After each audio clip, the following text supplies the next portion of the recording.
This is a reply to Mr. Sonic Advance about the Hobby Lobby case. So, a couple of things to state. Number one, here in the United States, corporations are people too. Number two, we do not have socialized medicine. Number three, because of the Obamacare, the healthcare reform, healthcare legislation, all citizens must have healthcare, must have health insurance, be it through private or be it through their company. So knowing that going in, Hobby Lobby, they said based on our religious beliefs, we should not have to pay for post-coital contraception, which includes Plan B and abortion, and anything that would be used or utilized post-coitus, penile-vaginal sexual intercourse. Now, yeah, Mr. Sonic Advance, I'll give you props. And I'll give Hobby Lobby props. They pay for male condoms, female condoms, all types of pre-coital chemistry that an individual can take on or utilize. But what the Hobby Lobby case does is say a company can say, well, that's not our religious belief. And it sets the precedent of a company can line item, take out of their healthcare what they don't like. So say I happen to be living paycheck to paycheck, and I get my insurance through the company that I work for. Say I get into a horrible car accident and require 4 pints of blood. And while I'm sitting there on the yard table, I can't go through and say, oh my word, my health insurance doesn't cover this because my boss is a Jehovah's Witness. No, of course I'm not going to be able to do that, because I'm going to be laying there on the emergency table. And because I'm living paycheck to paycheck, I don't have the savings to pay for those 4 pints of blood that are being pumped into my system that my health insurance won't cover because my boss is a Jehovah's Witness.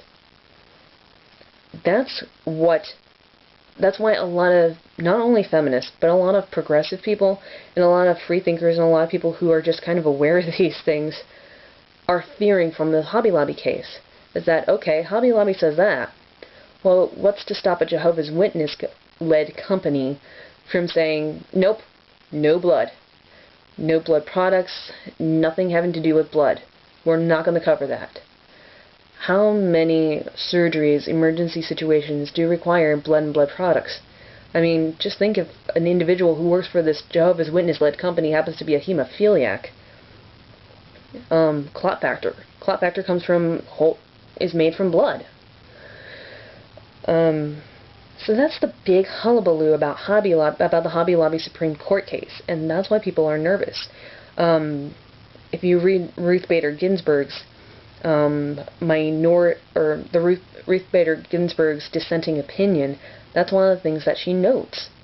And as I noted in the comment section, oh, well, what if I start a company and I provide all the forms of birth control right up to fully into abortion, but I refuse to cover pregnancy or Viagra or anything that would assist in causing a pregnancy, because it's my strongly held religious belief that a couple should thoroughly plan out their reproduction,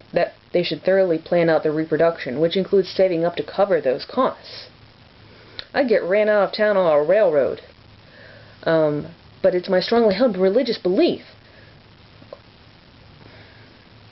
So should my company not have to cover pregnancy? Because it's our strongly held religious belief? It could be argued by the Hobby Lobby case, but the precedent that the Hobby Lobby case set, then yeah, your company, because it's your strongly held religious belief, should not have to cover that. That's what's up about the Hobby Lobby case, and that's why the Hobby Lobby case is so important. That's why there's a lot of talk going on about it. Just double checking with you, man. Peace out.